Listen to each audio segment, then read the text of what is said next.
बंधु माने आजिर एही कार्यक्रम को आपण मानक स्वागत। आजिर एही कार्यक्रमटी मीन राशि व्यक्ति विशेष मानक पई बहुत गुरुत्वपूर्ण अटे। तो आपणकर जदि मीन राशि होइथाय तेबे भिडियोटी को स्किप न करी थरे मात्र शेष पर्यंत निश्चय देखंतु। बंधु माने एही 29 मार्च 2025 को एक विशाल महासंयोग हेबाकु जाउछि।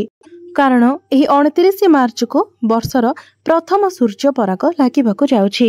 एहा व्यतीत दीर्घ 2.5 वर्ष परे शनिदेव मध्य निजर राशि परिवर्तन करबाकु जाउछंती। कुंभ राशि मीन राशि को प्रवेश करबाकु जाउछंती, अर्थात आपणक राशि रे ही शनिदेव गोचर करबाकु जाउछंती। तो चलित वर्ष गोटिए दिन रे ही सूर्य पराग एवं शनि चलन दुईटी जाक पड़िबाकु जाउछि। एही दिन चैत्र अमावास्या मध्य रहुछि।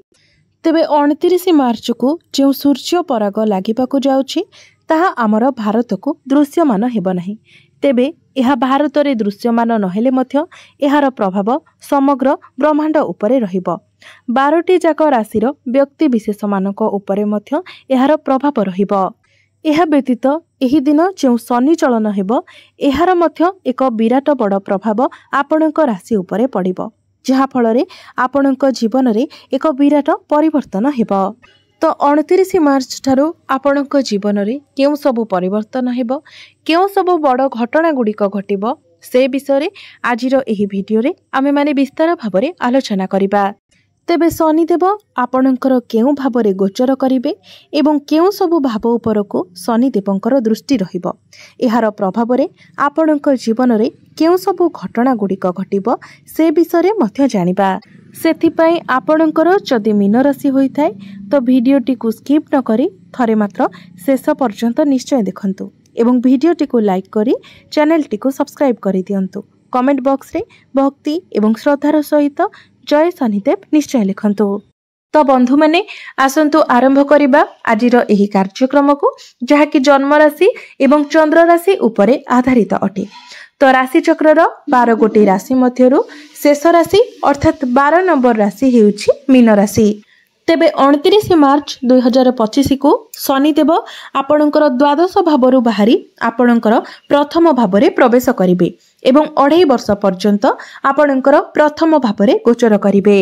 एवं शनिदेव जेतेबेले आपणकर प्रथम भावरे गोचर करिवे तो शनिकर दृष्टि आपणकर तृतीय भाव, सप्तम भाव एवं दशम भाव उपरे रहिबो। तो बंधु माने जेमिति ही शनि आपणकर प्रथम भाव को आसीबे तो प्रथम भावटी होइथाय चंद्रमा एवं चंद्रमा हेउछति आम मनर कारक ग्रह। तो चंद्रमांक उपरे शनि जेतेबेले गोचर करिवे तो आपणक मध्यरे ओभर थिंकिंग आसीबो, आपणक उपरे रेस्पॉन्सिबिलिटी बढ़िबो, कार्यभार बढ़िबो। तेबे बंधु माने मने रखंतु एही समय अवधि मध्यरे आपणक पाखकु जहा भी किछि टार्गेट्स आसुची, जेउ भी कार्य आसुची ताकू आपण कंप्लीट करिबा पई चेष्टा करंतु। से सबु काम को जदि आपण एडांती तो भविष्यत रे आपणकु सफलता मिली परिबो नाही। मात्र वर्तमान जदि आपण सबु कार्य को एक्सेप्ट करंती, सबु कार्य को ठीक भाबरे करंती, आलस्य ठारू दूरे रहंती तो निश्चित भाबरे भविष्यत रे आपणकु ए सबुर फल निश्चित भाबरे प्राप्ति हेबो। एसबु को जदि आपण टाळिबाकू चेष्टा करंती, आलस्यर बशवर्ती हुंती तो आपणक उपरे चिंता बढ़िबो, आपणक उपरे समस्या बहुत अधिक आसीबो। तेणु आपण निजको कर्मठ रखंतु एवं आलस्य को संपूर्ण रूप से परित्याग करंतु। बंधु माने शनिदेव हेउछंती कर्मकारक ग्रह।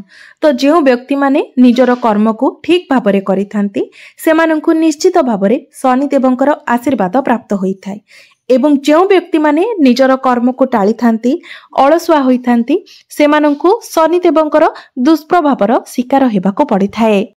तो बंधु माने शनिदेव जेतेबेले आपणकर प्रथम भावरे गोचर करिवे तो शनिकर दृष्टि आपणकर सप्तम भाव उपरे रहिबो।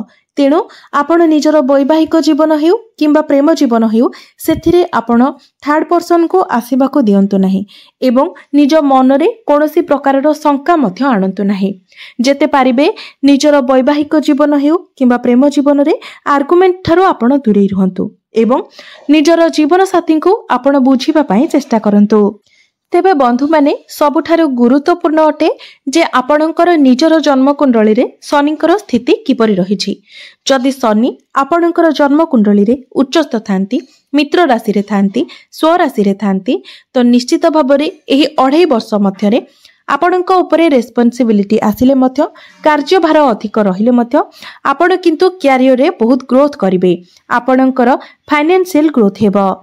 आपण एते उपरकु जिवे जे जहा आपण स्वप्न रे सुद्धा भाबी नथिबे।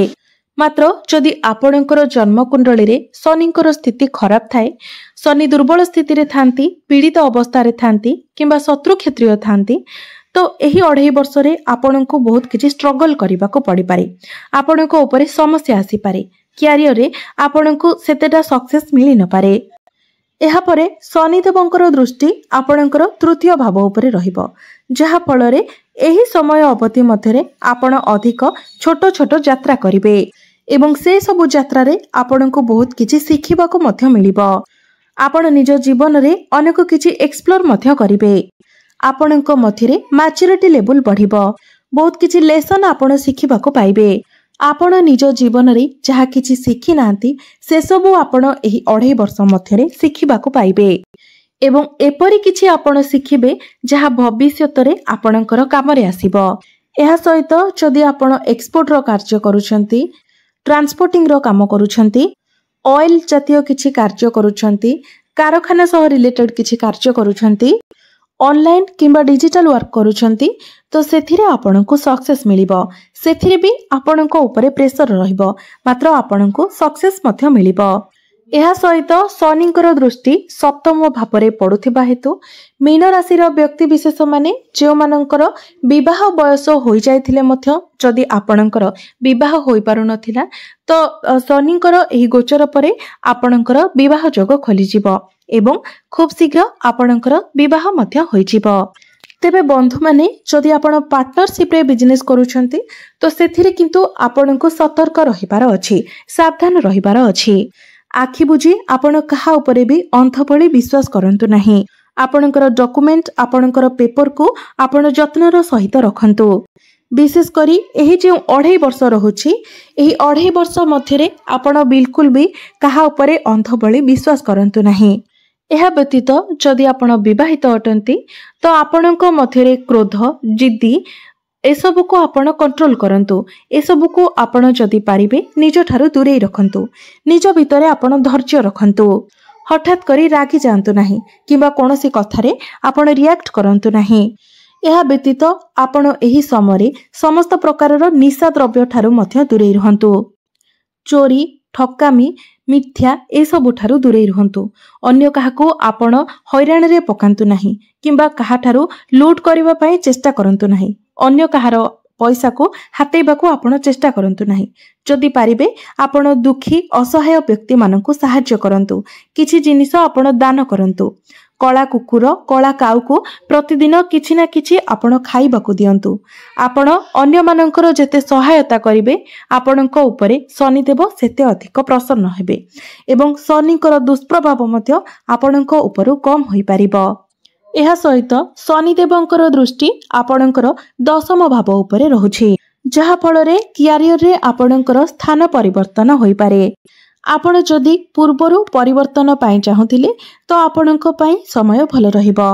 एहा सहित आपणकर फॉरेन कनेक्टिविटी मध्य होई पारे। आपण विदेश यात्रा करि पारंती किंबा आपण स्थान परिवर्तन मध्य करि पारंती। एहा सहित आपणकर चाकरी क्षेत्र रे मध्य परिवर्तन हेबो। जो माने विद्यार्थी अछंती, आपण माने निजर पाठ पढ़ारे आगो को बढ़ेबा पई चेष्टा करंतु। निजे पाठ पढ़ारे परिश्रम करंतु, कारण जेहेतु शनि 7.5 चलीछि, तो आपणको परिश्रम तो करबाको हेबो। किंतु आपण जदि परिश्रम करंती, तो आपण खूब सफल मध्य हेबे।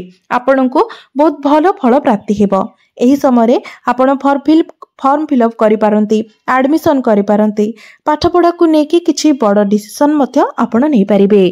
बंधु माने शनिदेव जेतेबेले प्रथम भावरे गोचर करिथांती, तो व्यक्तिर मस्तिष्क को अनेक प्रकारर चिंताधारा आसी थाए। विशेषतः नेगेटिव चिंताधारा आसी थाए। से सब बेले निजर अतीत कथा को भाबी थाए। मन को अनेक प्रकारर कल्पना आसी थाए एवं अधिकांश समय ओभर थिंकिंग रे रही थाए। तो ए सबुर प्रतिकार पाई आसंतु जानी नेबा किछि उपाय जो उपाय गुड़िक पालन करबा द्वारा आपण को अधिक शुभत्व प्राप्ति हेबो एवं जहा किछि अशुभत्व रहउछि से सब मध्य खंडन होई परिबो। तो प्रत्येक दिन आपण शनि देवंकर बीज मंत्र 108 थर जप करंतु।